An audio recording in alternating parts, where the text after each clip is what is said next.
Bonjour à tous. Moi, c'est Olivier Chavarenne. Pour ceux qui me découvrent, j'exerce en tant que consultant immobilier au sein de XP France depuis 12 mois. Bienvenue au pays de la bienveillance, puisque c'est le thème d'aujourd'hui. J'ai pas dit bienvenue au pays des bisounours, n'est-ce pas? Salut à tous, moi c'est Elodie et je suis conseillère en immobilier chez UXP France depuis quelques mois. Je suis ravie de vous retrouver pour cette nouvelle vidéo. En premier lieu, dans cette vidéo, nous proposons une définition succincte de la bienveillance. Que recouvre exactement cette notion? Quelles en sont ses implications? Ensuite, les amis, nous aimerions percer ce secret. Pourquoi cette notion est-elle si prévalente aujourd'hui? Même si la bienveillance peut s'appliquer de manière holistique à moult aspects de nos vies, nous nous concentrerons ici sur la bienveillance au travail à distance, car nous faisons partie d'un groupe de 77 000 agents répartis dans 21 pays et c'est cette expérience qu'on voudrait partager avec vous. Enfin, dernier point, nous voudrions aborder, après avoir identifié les antécédents, les facilitateurs, nous découvrirons ensemble quels sont les facteurs qui permettent à cette bienveillance de perdurer et de se reproduire. Oui, comme les petits lapins, ils se reproduisent. Comment ne pas se perdre soi-même tout en étant dans un extrême ou dans un autre? On parle beaucoup de la bienveillance envers autrui, mais cet altruisme ne commence-t-il pas avec soi-même? On va donc commencer par le début. Qu'est-ce que la bienveillance? C'est une notion que l'on voit fleurir un petit peu partout. Si étymologiquement, le mot bienveillance dérive du latin benevolens, qui veut dire vouloir faire du bien, n'oublions pas quand même que c'est un concept qui ne date pas d'hier, puisqu'il date de 24 siècles. Évidemment, c'est une notion qui a beaucoup évolué avec le temps, et Aristote disait que être bienveillant, c'est vouloir faire du bien à l'autre. Mais alors, plus tard, saint Thomas d'Aquin rajoutera une notion essentielle qui est le désintéressement. De ce fait, on peut dire qu'une personne bienveillante est une personne qui veut faire du bien à l'autre, mais en plus de façon altruiste, c'est-à-dire qui n'attend rien en retour. Que cela signifie-t-il? Eh bien, tout simplement que la personne n'en retire aucun intérêt personnel. C'est avant tout un don à l'autre. Le donneur a une forme de prestige ou d'honneur dans le fait de savoir donner. Quant au receveur, il doit d'abord savoir recevoir, savoir donner, savoir recevoir et doit ensuite savoir rendre. Vous voyez la trilogie entre donner, recevoir, rendre, comme le résume si bien notre célèbre anthropologue Marcel Mauss. Donner, ce n'est pas d'abord donner quelque chose, mais c'est d'abord se donner dans ce que l'on donne. L'auteur démontre que le don est obligatoirement suivi d'un contre-don dans des codes préétablis. Don et contre-don sont articulés autour de la triple notion de donner, recevoir, rendre que j'énonçais à l'instant. Ceci crée un état de dépendance qui autorise la recréation permanente du lien social. Kant, quant à lui, évoque un devoir d'humanité. Donc on voit finalement que du souhait de vouloir faire du bien à l'autre au devoir, il y a quand même une forte gradation. Appliquée à l'univers du travail, la bienveillance implique une adhésion pleine et entière à vouloir faire le bien à autrui, qu'on le connaisse personnellement ou non d'ailleurs. Ce n'est donc pas quelque chose d'inné. C'est plutôt quelque chose de personnel, quelque chose qui se travaille et surtout qui demande un effort individuel. Mais attention, lorsque l'on donne à l'autre, ce ne veut pas dire laisser l'autre faire n'importe quoi ou ne pas se respecter soi-même. On ne le dira jamais assez. La bienveillance, c'est aussi et peut-être d'abord une éthique vis-à-vis de soi-même, de sa propre personne. Et oui, il fallait le trouver celui-là, n'est-ce pas? Car être bienveillant, c'est aussi connaître ses propres limites et ses valeurs. Pour faire preuve de bienveillance, l'empathie se révèle être une alliée de choix. L'empathie sous-tend que nous ressentons avec l'autre. Nous acceptons son émotion comme réelle et nous acceptons aussi de la prendre en compte. Mais aussi, et cette notion est extrêmement importante, savoir établir la bonne distance entre nous et l'autre afin d'avoir une meilleure prise de recul. Ainsi, on peut dire que l'empathie, c'est la capacité à entrer en résonance avec les émotions d'autrui et surtout de prendre conscience cognitivement de sa situation. L'empathie nous alerte donc sur la nature et l'intensité des souffrances éprouvées par autrui. De même, la compassion est la forme que prend l'amour altruiste lorsqu'il est confronté aux souffrances d'autrui. C'est le souhait que tous les êtres soient libérés de la souffrance et de ses causes. Donc, cette aspiration doit être suivie de la mise en œuvre de tous les moyens possibles pour remédier à ces tourments. Alors, les antécédents de la bienveillance, quels sont-ils? Quels sont les antécédents de la bienveillance? Est-ce de l'ordre de l'inné ou de l'acquis? Intéressons-nous maintenant aux émotions, c'est-à-dire on arrive au cœur du sujet. Parce que la bienveillance, et notamment au travail, génère de facto des émotions positives pour les deux parties. Celle qui donne, celle qui reçoit. Comment? Grâce aux hormones, 3 en particulier, l'endomorphine, qui est donc l'antidouleur, la dopamine, qui est celle du plaisir, et enfin l'ocytocine, c'est l'hormone de l'attachement. Et bien sûr, ces hormones libérées en même temps induisent quelque chose de beau, très beau, que l'on nomme la cohésion, que l'on nomme l'engagement, l'inventivité. En prime, un bonus non négligeable, cela a fait chuter le cortisol qui se trouve être l'hormone du stress. Et oui, vous l'avez compris, c'est tout bonus, ça devrait même être remboursé par la Sécu, les amis. Pour paraphraser Simone de Beauvoir, on ne naît pas bienveillant, on le devient. Et ça passe par quoi? Ça passe par une communication non violente. La communication non violente est un concept qui a été élaboré dans les années 60 aux États-Unis par le docteur Marshall Rosenberg. Il a largement inspiré ses travaux sur les travaux du docteur Carl Rogers, dont il a été l'élève. Mais alors, qu'est-ce que la communication non violente? Eh bien, ça passe par 4 points. 1. Accueillir les faits sans les interpréter, ce qui pourrait conduire au jugement. 2. Apporter de la sérénité dans ses rapports avec les autres. 3. Développer des relations saines, basé sur le soutien, la confiance et le respect. Et 4. Penser à féliciter autrui pour ses réussites, même si elles sont modestes. Pour conclure sur cette introduction, on peut dire que la bienveillance est plus qu'une vertu personnelle. C'est une vertu relationnelle, un art de vivre et même, je dirais même, une philosophie de vie.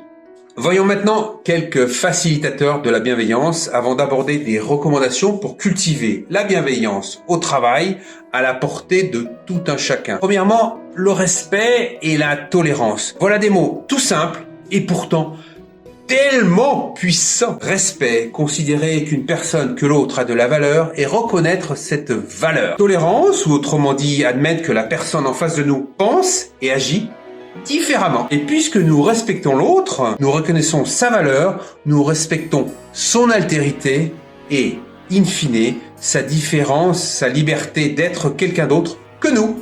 Et oui, c'est tout simple, mais il fallait réfléchir au sujet. Et d'ailleurs, lorsque nous avons intégré ces deux notions de respect et de tolérance, une troisième surgit tout d'un coup, et que l'on peut pas oublier, évidemment, mais qui est tout aussi belle, c'est le pardon. Cette capacité, reconnaissance du droit à l'erreur, et cela permet non seulement comme vertu de considérer l'autre, mais qui n'a jamais fait d'erreur dans sa vie? Qui ne peut pas proclamer un pardon? Qui ne peut pas dire « je t'ai offensé, pardonne-moi, passons à autre chose ». Et c'est aussi la noblesse de la personne qui reçoit cet élément-là de l'accepter. Acceptes-tu mon pardon? Oui, repars à zéro. Et on est parti comme en 40. Et en plus, le super extra bonus, c'est que ça diminue la colère et l'anxiété au sein du collectif. Voilà qui est intéressant. Une interaction entre deux individus qui impacte le collectif. C'est quand même pas banal, vous en conviendrez avec moi. Le deuxième point, c'est savoir travailler avec autrui. Et ce, selon les compétences dont disposent les individus. On a tous eu des parcours de vie complètement différents. Il y a les compétences techniques, les compétences qu'on met sur le CV, il y a les compétences humaines, et ensuite on a des compétences liées à nos passe-temps. Par exemple, savoir faire du violon. Reconnaître et œuvrer pour que chaque membre de l'équipe se sente performant est la clé de l'engagement et de la progression pour toute entreprise. Le troisième point maintenant. N'hésitez pas à encourager les initiatives et à favoriser un climat positif avec une bonne base de confiance a priori, par opposition à une confiance a posteriori après. Quand on travaille ensemble, en équipe, il faut développer la confiance entre nous, mais aussi ce qu'on appelle, dans un vocabulaire anglo-saxon, assertiveness, c'est-à-dire cette capacité à avoir confiance en soi pour permettre au collectif d'aller plus haut, de se dépasser, de se challenger. Seul, on va plus vite. Ensemble, on va plus loin. Tout le monde connaît cet adage très répandu et pourtant, il est tellement vrai, il est tellement important de l'appliquer au quotidien. Donc l'esprit d'équipe, c'est une condition sine qua non pour la pérennité de tout projet. Certes, mais avec la crise sanitaire, une grande majorité d'entre nous ont basculé dans le télétravail. Et c'est là notre quatrième point, le point spécifique au télétravail. En avril 2021, une enquête pour l'ANACT, donc l'Agence nationale pour l'amélioration des conditions de travail, indique que 96% des répondants souhaitent continuer le télétravail. Le management à distance est donc amené à se pérenniser. C'est de ça dont je voudrais vous parler puisque, vous le savez, normalement, si vous avez vu notre dernière vidéo, nous sommes dans le métaverse et donc nous sommes tout numérique. Et donc la question se pose, comment cultiver notre bienveillance alors que nous sommes en télétravail? Comment arriver à sentir et à ressentir l'autre alors que nous sommes à distance? Eh bien, l'usage de ces nouveaux canaux de communication permettent par exemple de faire des cafés virtuels et des jeux pour faire du team building par exemple, ou encore des formations. Finalement, ressentir l'autre, c'est partager, c'est évoluer dans la même sphère et puis se sentir lié à l'individu qui nous fait face. Devant la difficulté de recevoir ou de percevoir un collaborateur qui traverse une période difficile, il peut être nécessaire de créer intentionnellement des relations en organisant des points réguliers, en tête-à-tête, n'est-ce pas, au cours desquels on s'intéressera pour commencer à la vie du collaborateur, aux problèmes inhérents au télétravail, estimer l'humeur de chacun des collaborateurs grâce à des émoticônes, soleil, le nuage, la pluie. Ça permet de percevoir l'émotion émotionnelle de tout un chacun. Voici les 8 recommandations pour cultiver la bienveillance au travail. 1. Et ça peut paraître bateau, mais être poli. La politesse est le début d'une relation humaine saine et équilibrée. Le fait d'établir un contact positif et cordial avec nos collaborateurs nous permettra donc d'avoir des échanges respectueux et surtout productifs. L'objectif finalement, c'est de s'attacher à vivre l'entreprise de la manière la plus sincère et la plus authentique possible. Alors, deuxième recommandation, optimiser la communication. L'écoute active et le partage sont deux autres notions indissociable de la bienveillance. Il faut encourager une communication régulière au jour le jour plutôt qu'une profusion d'informations qui arrivent en une seule fois, comme c'est souvent le cas lors des réunions. Il ne faut pas tolérer les critiques malveillantes, sexistes, inappropriées, les jugements ou les reproches méchants. Au lieu de favoriser la communication, ces attitudes contribuent à plomber l'ambiance et à détériorer les liens sociaux. Par contre, cela ne veut pas dire qu'on ne peut pas être d'accord de ne pas être d'accord. Ça, c'est important.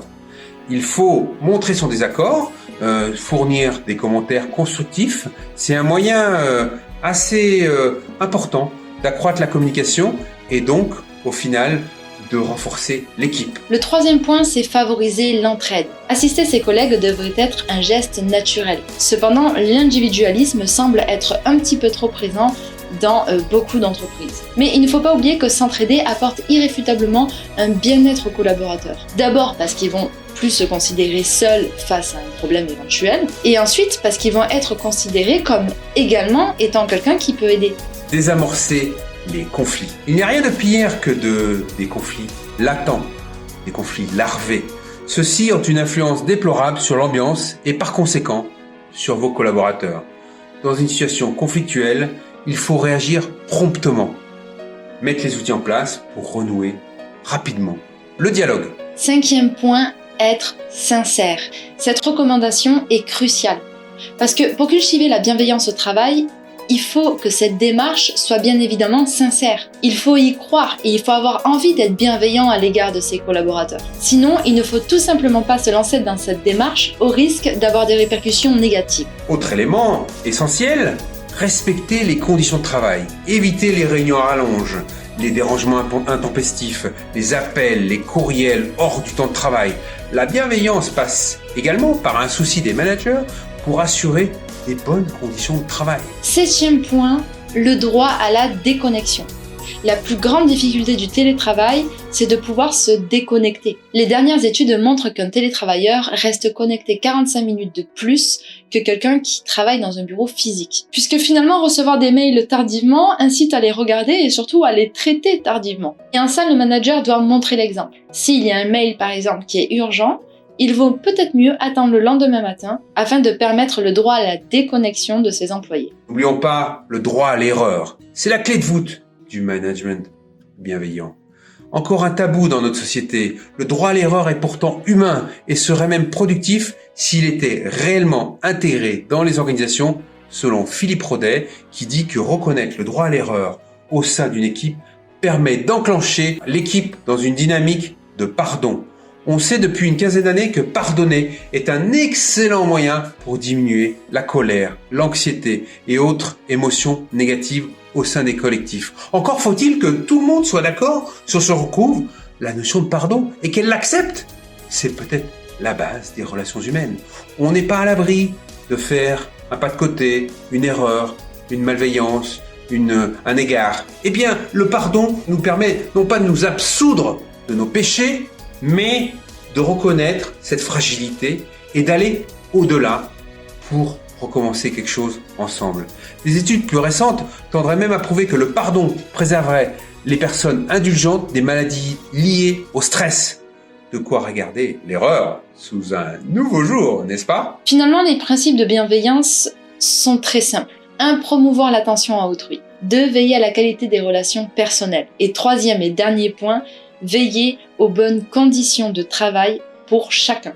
Nous espérons que vous avez maintenant toutes les clés pour cultiver votre bienveillance au travail. Mais pas seulement, puisqu'en fait, finalement, ces clés-là sont applicables à tous les pans de votre vie. Puisque finalement, que ce soit en réel ou que ce soit à distance, nous sommes tous connectés les uns aux autres. En conclusion, être bienveillant, cela ne tombe pas toujours sous le sens, surtout lorsque notre interlocuteur a des valeurs diamétralement opposées aux nôtres. Ça nous demande un petit effort en communication, en courtoisie.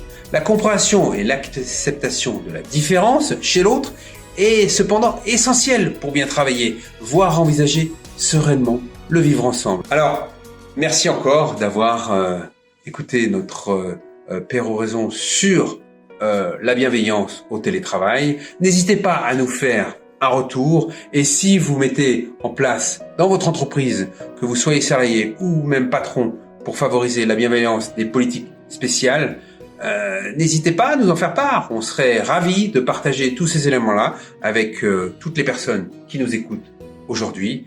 En attendant, on vous dit à très bientôt pour une prochaine vidéo. N'hésitez pas à partager, à liker. En attendant, je vous dis à bientôt, moi aussi, pour une prochaine vidéo. Ciao, ciao. Bye bye.